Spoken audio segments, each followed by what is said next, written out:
পটুয়াখালীর মির্জাগঞ্জ উপজেলা পরিষদ নির্বাচনে বিজয়ী প্রার্থী খান মোহাম্মদ আবু বকর সিদ্দিকের সমর্থকদের বিরুদ্ধে সংখ্যালঘু পরিবারের ওপর হামলাসহ আওয়ামী লীগ অফিস ভাঙচুরের অভিযোগ উঠেছে।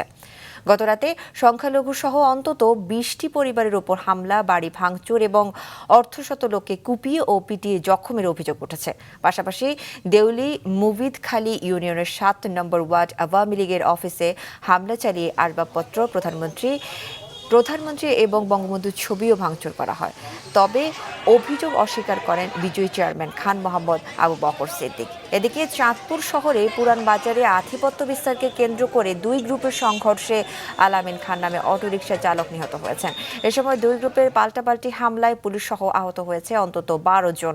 কুষ্টিয়ায় দৌলতপুরে মামলার আসামি ধরতে গিয়ে জেলা গোয়েন্দা শাখা ডিবি পুলিশের বিরুদ্ধে ২ গ্রামের অন্তত ৩০ বাড়িতে ভাঙচুর এবং টাকা ও স্বর্ণালংকার লুটের অভিযোগ উঠেছে।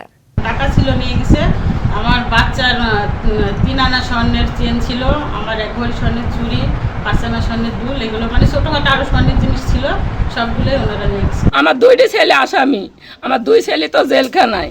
তো তারপরে ওইসে আমার বাড়িতে লুটপাট করি, ভাঙচুর করি, সব লি চলি গেল। পুলিশ আমার গায়ে হাত দিতে যাচ্ছে। আমি বলছি যে ভাই আপনারা এভাবে কেন করছেন? পুলিশ ডিবির নাম ধরে তারা এদের লুটপাট ভাঙচুর করছে। এর আমি সুষ্ঠু তদন্ত চাই ঊর্ধ্বতন কর্তৃপক্ষের নিকট।